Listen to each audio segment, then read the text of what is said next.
we've got a special guest for you today, all the way from the West Coast of the United States. It's the one and only Reza Jackson, who is otherwise known as the Persian Millennial fashion guru.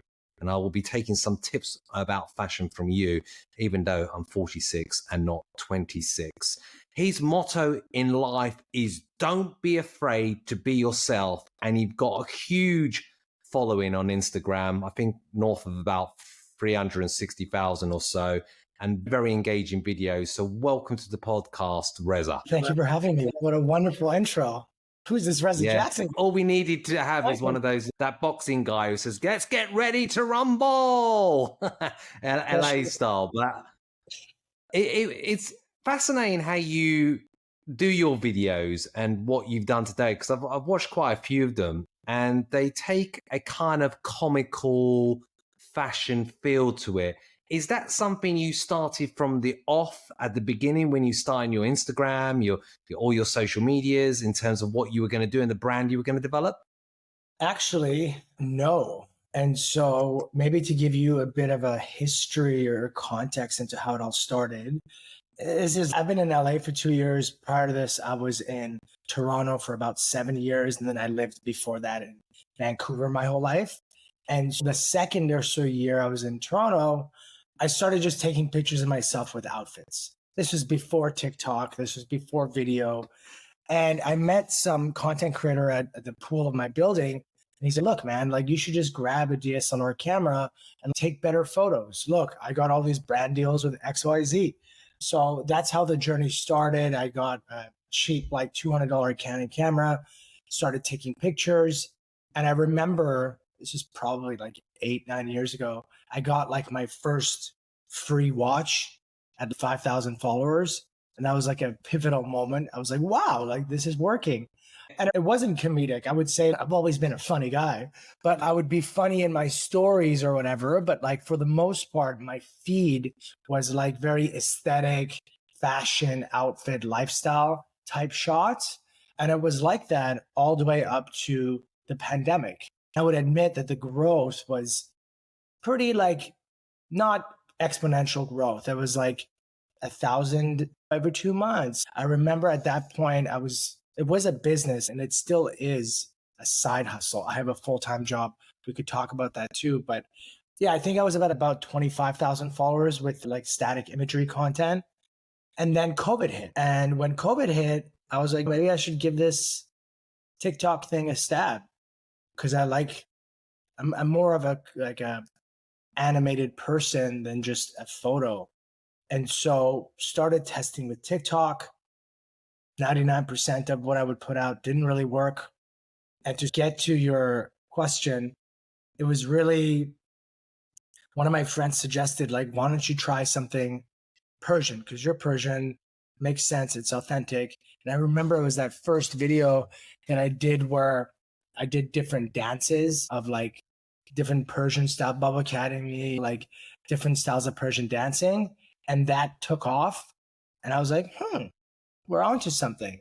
And so I think that was really the stimulus of what got me here today. Fast forward 3.5, almost 4 years to that number, 340 something on Instagram and about 500,000 on TikTok, which was all zero. So I would attribute the growth of 25K at that time to 340K today, solely based on these videos. And majority of which are within that like Persian niche category. That's amazing, because I didn't know about your TikTok account actually. So it's even bigger than the Instagram one. And doing what you're doing, because COVID at the time, the pandemic, there was 2 apps that were blowing up. You had TikTok, short form content, and then you had Clubhouse, which was an invite only and otherwise known as the pandemic app that went south. And those things were the craze. So it's interesting the way you describe everything, because often now when people are asked, the younger kind of millennial generation, etc., and even younger than that, what do people want to become? Very young age groups are saying now, I want to be an influencer. because they see Jake Paul, they see all these other people on YouTube crushing it, etc. That did it come naturally, all this? Because the way you strike me, you're a charismatic guy, you seem to have a laugh, you enjoy, you embrace your own skin in terms of who you are and what you're about.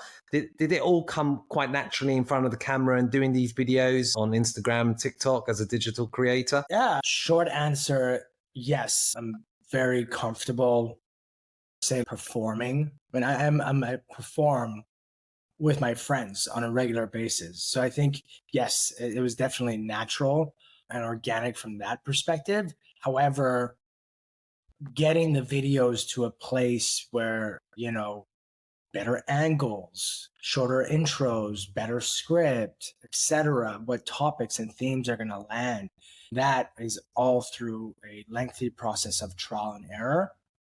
And what most people probably see on Instagram, even TikTok, is really the highlights of the most successful videos. Most people that know me don't even follow me. So I would say, yes, it's 340,000 followers, but there's 100 million views. So that begs the question of, holy crap, this many people have seen you. And so it's interesting to me when I see people, they're like, oh my God, you're crushing it. Like all your videos. I'm like, I'm crushing it, but you're seeing like the top 20 videos, right? And there's so much more to that. So yes, theatrics and my personality come naturally, but getting the videos to a spot where they're performing absolutely comes through trial and error and posting 10 to get one that blows up, or maybe 20 And that blows there's up. a lot of work behind that, isn't it?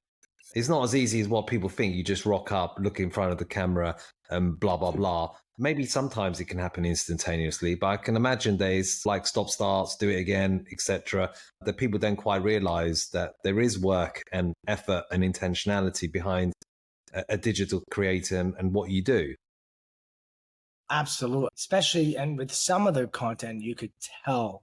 If you look at, it's like a little movie, right? Like how long does it take to do a little movie? We might have done, first of all, I think the hardest part, in my opinion, at least from when I realized like where I struggle the most, is the actual idea or concept. And that, like you said, it might come about when I'm walking my dog. And that's usually the best ideas, when you're not like trying to force yourself to come up with an idea. That's the hardest part. That's probably where I spend majority of my time. Executing it, I'd say, would be the second hardest part, because you want to get better at having angles that hit, that's not too long. And you only learn that through making mistakes, right? And at the end of the day, sometimes you have a really good video subjectively, but then something happens, it doesn't go viral. There's other elements to it. And then I'd say the third piece, and my favorite part, is the editing part.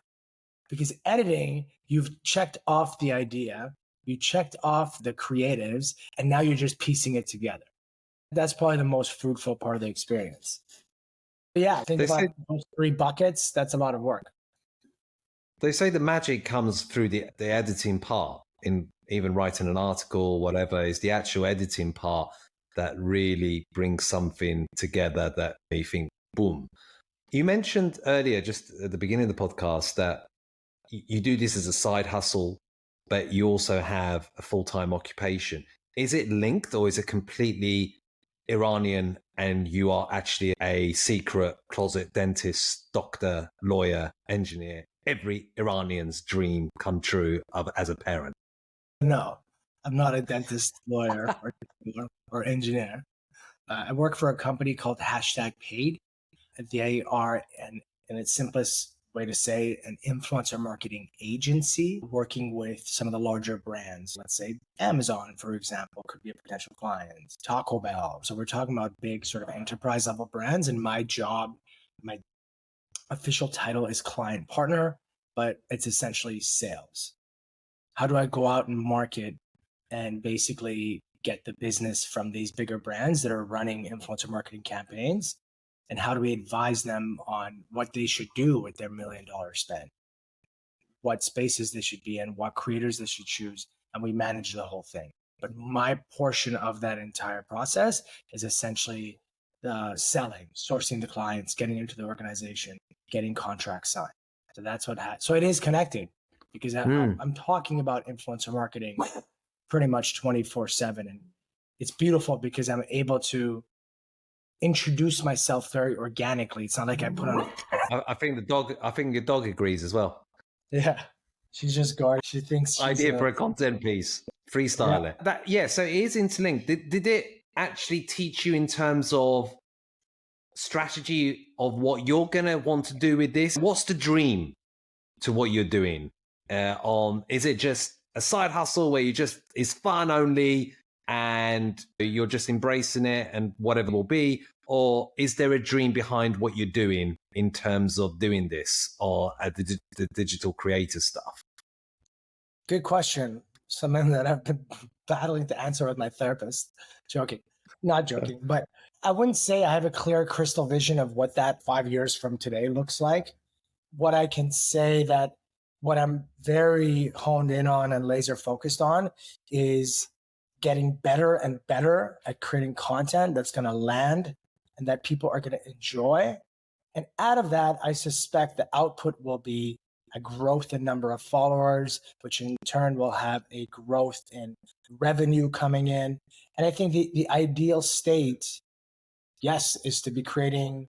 And I love my day job. So it's not like I'm just doing this to keep the lights on. I think my medium term ideal state is to be crushing it at my day job, to a state where I'm only putting in 5 hours a day because it's just client management, getting new clients, which is really the time suck, and still advising brands, and then be able to allocate 5 full hours a day to content creation and be in the millions of followers and be able to start evaluating, okay, now this is a media company, right? If you look at Fuck Jerry, some of these like meme brands, they started out as just a meme page. Now they are a complete marketing agency with all these different pages. So like where I'm getting at is once you build enough of an audience, you are a media outlet. It's like working with Vogue magazine. They have a certain amount of distributors, right?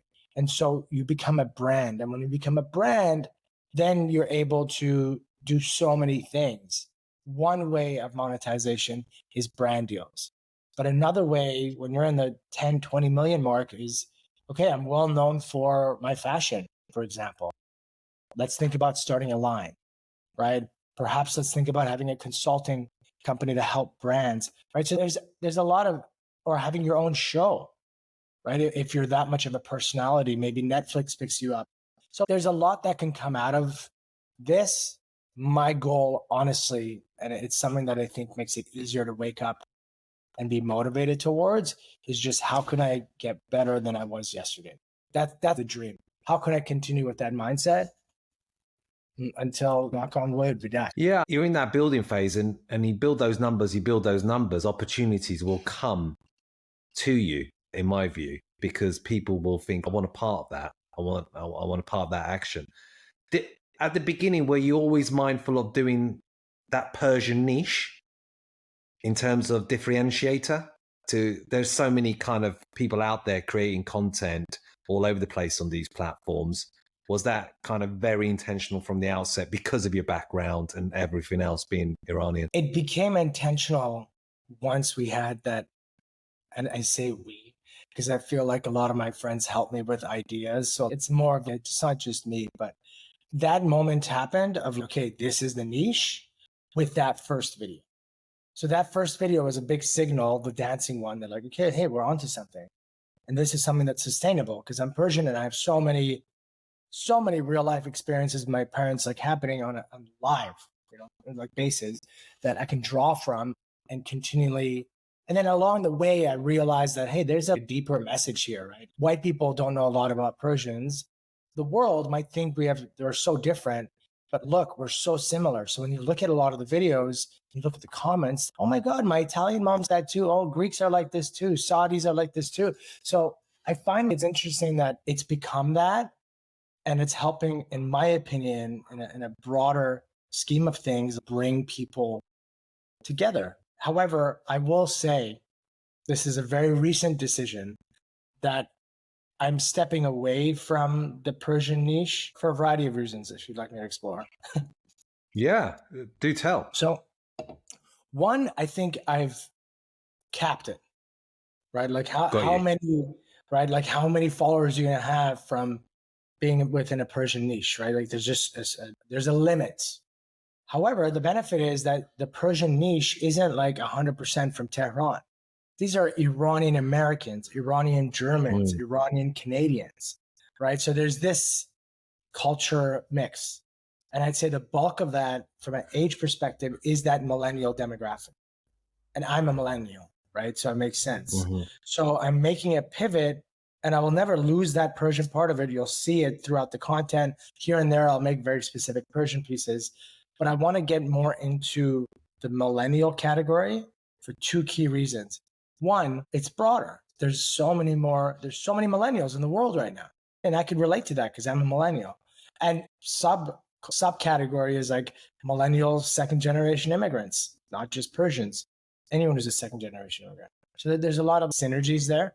So that allows you to grow more. So when I look at the historical data of my content, I've already done a lot of videos. Maybe 20% of my videos are millennial focused. 60% would be like Persian. The other 20 would be other. So there's already followers and audiences are leaning into this. And so one, that'll allow me to grow more and break through this 340K. And two, you got to think about it like from a monetization perspective. When you look at brands that look to sponsor creators, the Persian niche is a bit tough, right? Like, really? Yeah, think about it. Like what Coca-Cola is not sitting down in their marketing meetings saying, okay, we really need to capture the Persian demographic. So let's work with Reza. Yeah. You know? Let's have him against some chela kebab bar. Yeah, like it doesn't work. And when you have brands that do have a very specific Persian demographic, Sadaf, for example, the brand Sadaf. Are you in London? Yes, London, yeah. Yeah, so I think you have Sadaf there. It's like a very famous Persian, like they sell. Yeah, I know of it. Yeah. Great brand, global, but like they don't have money to pay for influencer marketing. So it's like you get deals, but like very low amount. It's not very sustainable. So I'm like, you know what? Like millennials, every freaking brand and their mother right now is trying to figure out how to capture their attention. They're the most fruitful, affluent demographic right now, right? Because they're stepping into different stages.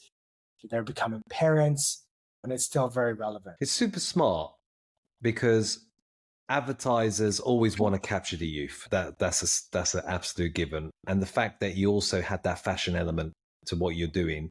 I think the Diaspora is 8 million in total worldwide. And they call Los Angeles Terrangelis. How many is it in America? Over 1 million Iranians, would you say? Probably, yeah, for sure. Let's Google it. Yeah. Yeah, Google will answer it. But then you have to break that down, don't you? Because a lot of people are a certain age, etc. They're not tight to what you're wanting in terms of audience and demographic. So I can understand where you're trying to broaden that out, as well as have that in your content moving forwards. And obviously as well, imagine how tough the negotiations would be with Iranian brands. That kind of like getting you all the way to the bottom. It's not even tough. Come on, Reza. I love, this is an Iranian podcast. I love my people, and I get it. I get it. You're not like a Coca-Cola. You're a smaller brand that probably doesn't have the budget to, bro, it's not even negotiations. It's a non-starter. There's some, I'm being a little whatever, but it's just low. Like I had a chance to sit with my ex-manager and he's telling me about how much his other creators are making through brand deals. And they were astronomically different than mine was. I'm not sharing exact numbers. Really? You'd be like, what the? And so I was like, why? Is my content not as good as theirs? Am I not? And he's no, your content quality is up there. Your consistency is up there. But there's something, because the example we used was a couple. And they're a couple. They relate to every couple in America. Just do the math. What does that mean? Right? And like they're brand safe. Brands want to reach out to this couple demographic. That's the only tweak you need to make. He's like, even some of your videos, and you say Persian moms and passports. Take out the word Persian. Your mom can still have an accent. People will know it's Persian. But now you're relating to moms and passports. It's just minor kind Yeah. of tweaks. And it's smart, and I get it. Do you also have YouTube, Reza? Because so many people have been monetizing that platform in particular, although it can be quite challenging at times to grow on there. I don't. And it's actually very top of mind. I have a proposal on my desk to review for this creative kind of agency to then they would do an excellent job. Like they'd come in with their camera crew, film it, edit it, give back 4 videos, do some shorter, like verticalized versions of it for TikTok and Instagram and YouTube Shorts. It costs a certain amount per month. And so the question becomes, how long do you need to pay? Because I can't do it on my own. I just don't have the time nor the expertise, and I don't have the time to go through that learning curve, at least today, based on the full-time job. So that's the best option. And so when you look at it from that perspective, it's like, how long can you pay $4,000 a month before seeing any revenue? My gut tells me at least a year. So you're looking at essentially a 50K investment with zero return. So that's the question I have to answer myself. Because YouTube is a long game. You're not going to make money off the ad revenue until you're at a certain threshold, and it takes a lot to get to that certain threshold. Yeah, and that's the thing. We live in an instant gratification culture where people feel like, okay, I'll have 100,000 subscribers by the 3rd month. It doesn't work like that. Painfully challenging to turn viewers into subscribers anyway on that platform. I was speaking, and I used to coach an influencer who has a very large following, and he was saying, I was saying, which platform really is the ones to make it in terms of monetization and other things? And he said, Johnny, it's really about TikTok and YouTube at the moment, even Instagram. But we used to have a saying here in the UK that if you had 100,000 followers on Instagram, you've made it. If you have 1 million, you're a god. Really? When was this? In the UK. But again, it boils down to what type of audience. You're right. If you're someone who's got 1 million followers and you're in the makeup field or cosmetics, then you can just imagine the amount of kind of brand deals and sponsorships coming your way. But if you've got 1 million followers, but they're all in a country which you can't monetize, etc., or the audience is not quite there from a brand perspective, then I guess that will hold significantly less weight. And those numbers don't really then add up in terms of that equation. Significantly. Like you look at the girls that have millions of followers and they're posting half naked photos. Great, we love them. You look at the audience, it's 95% men who are just looking at it because they want to see how hot she is. Does a Unilever skincare brand think they're going to be able to get anything out of that audience? No. That's why they do OnlyFans and they crush it. That's a whole different discussion. But to your point on YouTube and like monetization, the thing that's beautiful about YouTube is you have autonomy, right? You're not dependent on external factors like brand deals to dictate how much money you make. With every one more viewer, you get 0.00 whatever of a cent. So it's very linear in that sense, and it's independent of brand deals, which I think is pretty liberating, right? When you could create without thinking about that at all, and it's a consistent stream of revenue. And that those are the folks that are like, I know some YouTubers that are making like $1 million a month, but they spent 10 years building that audience, right? And they jumped on the before it was saturated. I suspect, and I'm not being pessimistic here. I'm 34, by the way. I'm not 26, but you look much younger. I've gone through the ringer enough times to really not have wishful thinking or happy ears, and just I'd rather be prepared for the worst than. Yeah, you have something about you, because I'm a global headhunter. I run my own headhunting company and a coach. And I like to be, after 26 years, I know who's got talent and who hasn't, generally speaking. And you can tell you've got that charismatic quality and presence in your videos. You definitely have something. But like you said, it's not always who's got the best content that wins. It's also the whole kind of gamification, intentionality and strategy to what you're building and what that represents. And some people are super smart at doing that. They're Mhm. super smart at doing that. So maybe someone else's content is better if you put it all together. But because they've been much more strategic about how they've gone about it and what the end goal was, they've got the fruits of their labor. And a lot of it is timing. Like you said, YouTube is very saturated. Loads of people are doing everything on YouTube. What is the second biggest search engine after Google? And a lot of people consume stuff, even videos, podcasts, whatever, through YouTube. So to differentiate and to really go boom will require a mixture of timing, quality of content, and luck as well. You can have all the strategy in the world. Yes, you've got to have the consistency. Yes, you've got to put the effort, but you also need to be very clever in how you box with that. Because I know some people, they've done very well on other platforms, but sometimes moving on to YouTube has been a challenge. And people can be notoriously difficult in moving off them from one platform to another. Even the biggest YouTubers sometimes find it difficult to get them on their own sites or whatever off YouTube because people are notoriously lazy. Yeah, the whole YouTube discussion is just such a Wild West. So I'm still like deliberating whether I want to do that or not with that company. I think you should. You I think think so? you should. I think it's another layer to your failure, and you've got to be omnipresent. What? It'd be lovely to be loyal to any of the platforms, right? I'm going to be loyal to only this platform. And then suddenly the algorithm changes. And for whatever reason, your content's still good, but you're getting less views. So for a lot of people that I've spoken to in terms of influencers and stuff, they say, you know what? I can't be loyal to any platform. I've just got to be omnipresent on these main platforms because I never know if the algorithm will change against me or whatever, or shadow ban, all these kind of things that can happen on any of these platforms. Yeah. I think it's a matter of like dollars and cents at this point from a decision Yeah. perspective. Yeah, it's reward and risk, isn't it? So as we progress through this podcast, what has being Iranian meant to you and growing up in LA in a very big Iranian demographic population than any other city? How has it shaped you, really? Good question. I will, if you don't mind, I don't like correcting, but I didn't grow up in LA. I've been in LA for 2 years. Sorry, yeah, North America, you said, yeah. Yeah, but I was in Toronto for 8 and then Vancouver for 20.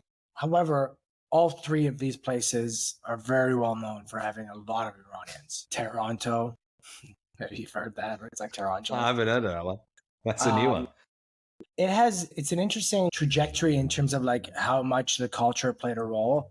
I'd say if we go all the way back to when I was 7 and I first moved here, I remember so many little instances where I was trying to integrate to the Canadian or North American culture. For example, I remember when all the kids had like peanut butter and jelly sandwiches, and I'd come through with orma sabzi, and it My stank. favorite. Everyone's making fun of me, and I come home crying like, Mom, I want peanut butter and whatever jam, and what is this shit? It smells. And that followed through to like maybe like elementary school and like a little bit of high school, where I remember all the kids had this Dairy Queen ice cream, and my mom's, we're not getting you that ice cream, partly because they couldn't afford it, but that's not how they positioned it before. And my mom's a baker, and she'd make this like, she'd make her own ice cream cake.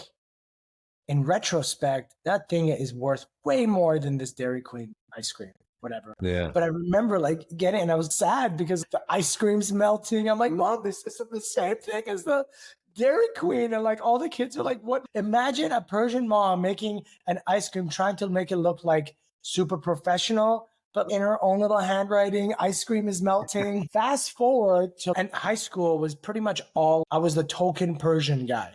I had a few other Persian friends, but there wasn't much of an embracement of being Iranian, right? All my friends were like all these different like cultures, like Croatian, Filipino, white guys, etc. And once I remember when high school ended, I went back to Iran to visit my cousins, and I was like, damn, this is cool. Like I was 17, 18, starting to drink at like these parties, partying with like Iranian girls and like listening to Persian music and all these like cool tracks. And I came back to go into my first year of university, like Persian the fuck up. I was like, what's up? We're cool. We're cool. And it was through that, because I think you build a certain amount of friendships, most of which fade away in high school. Your real friendships are built in college and a few years after that. And so once I went back to started university, I really started having more Persian friends. Part of it because of that jav, that vibe that I got coming back from vacation. And I think that's when I started embracing, and my Farsi got better because we were like Finglish, right? Speaking Farsi, speaking English, just doing more like Arab. Not really, like in Iran I did, but not in Canada. And that's when I started embracing it. Like at this point, I was proud to bring in Gorma Sabzi because I'm like, yo, what are you basic mofos eating? I got Gorma Sabzi. I bet your mom can't cook this shit. And if you're Persian, my mom is better than your mom. And I was like proud. And so I think that sort of just carried throughout my life. And I think as we get into like popular culture and maybe like fast forwarding this to LA, being Persian is actually, and I know we say Persian, I'd like to say Iranian more. That's a better term. But nonetheless, Persians in LA are cool as fuck. And it was really interesting. And they're cool as fuck in Toronto too. And everywhere. Like I think just culturally in North America, everyone's, oh, you're Persian. Oh my God, that's so cool. I love Gorma Sabzi. The best kubi there is at Roofies. Like white people, like they know our culture. And it's very nice to see that. And I think sooner or later in the next 10 years, we'll start showing up way more in Hollywood, way more on Netflix, right? It's just like how Koreans came into about with, I forgot what that show was called, Kim's Convenience. Obviously, East Indians have been introducing this culture from a long time ago. I think Persians, Middle Eastern is really next. 100% agree. And Iranians have had to go through so much after 45 years that sometimes I think now is the time where Iranians are shining more than ever, especially in North America, like in California, is tremendously successful Iranians. I read somewhere it was one of the most successful races to have ever emigrated from a country. What's happened in the United States and the successes they had. Obviously, they're not everybody. Not everyone's a billionaire or a millionaire and everything else like that. But I went a couple of times to Los Angeles. I spent month each time in Brentwood. I know there was a place called Coral Tree. There was loads of Iranians there. They still hang out and everything else. And so I can't go there today. Such and such is there. And all that kind of politics that you get within the community. As we come towards the end of the podcast, where would you say you lived in few countries now and few places? Where is home? Is California home now? And how does it compare to Canada? California is definitely home. It's here to stay. Half my family lives in San Jose and Orange County. My mom and dad live in Vancouver. So California is the home. Vancouver is the OG, original home. I suspect 10 years from now, my parents will be living here. So I'm putting my foot in the ground. Maybe I'll do like a 6-month thing in New York just for fun. But LA's a vibe. Like Southern California is, look at the weather. I'm sure you're in London, depressed. But it's 24 degrees right now, and it's January. Yeah, all right. Humid heat like Miami. I can hear the violins. You're breaking my birds bloody hell. Yeah, sun's out. Surely you want to swap grey skies, cloud, bleak, rain. I mean, by the way, is my second favorite. It's a great place. I love London. You're so close to everything. We've only got one major city, I would say. But it's, I also say it's like the capital of the world, London, in terms of it has everything you want. Final question before people can reach out to you, etc. What has surprised you, Reza, on your journey to date? What has surprised me? It's an interesting question because over years of failure, and this is a good thing, the good failure, no's, sales world, every no leads me to a yes. I tend to flex this muscle where I like don't really have surprises, and it's better for me. I think what has surprised me recently, and again, now it's not a surprise, but it was a surprise when I first received it. People are so quick to jump on not a bandwagon, but from a negativity perspective. Some of my recent videos, I've seen a thread of comments, 100 people being like, canceled, you think this, you think that. And I'm like, you're so quick. You're so quick to cancel culture is what surprises me. Like social media, like warriors is what surprises me, because you think what you're doing is, okay, this is safe. It has nothing to do with anything. And then it's, whoa, people will really go out of their way to try to bring someone down. So that, I guess, was the most recent surprise. And it's true that you don't want to be vanilla. You don't want to be vanilla, because people who are vanilla are not remembered. And they say when you start making it is where you start dividing the crowd. You have your people that absolutely adore you, your super fans, and those people who are haters with their keyboards in their mother's basements, hating away at you, what you're doing and stuff. But they don't realize that still makes them a fan, because they're following everything you do. I'll correct something there. I wouldn't say the recent experience they're haters to say. That's a whole different demographic. You have like in terms of trolling. Haters. But I guess my better answer to that, just to clarify, is realizing how easily or what have you people get triggered. That's the word. And I think there's a lesson behind that could be applied not to just social media in general when you work with people. I think it's just a matter of what can I do better from that perspective to avoid that, and what portion of that maybe is out of my control, and it's let Jesus take the wheel, or Allah or Moses. Yeah, because in the end, if you try to please everyone, you end up pleasing no one. But we can all learn and get better and stuff. So how can people reach out to you? What's your best socials and stuff in terms of looking at your videos, what you're doing, etc.? Instagram is at REZA_JAX. On TikTok, it's at REZA Jackson. That's it. At Reza_Jax for Instagram, at Reza Jackson on TikTok. Definitely do look at Reza's videos, especially if you're feeling down and you're in a place where life's a bit difficult, life's a bit tough. He will definitely put a smile on your face with some of his videos. I think they've been great. Really appreciate you. Thank you ever so much for your time. Now you can go back to your sun and your blue skies whilst I have my dark clouds here in London.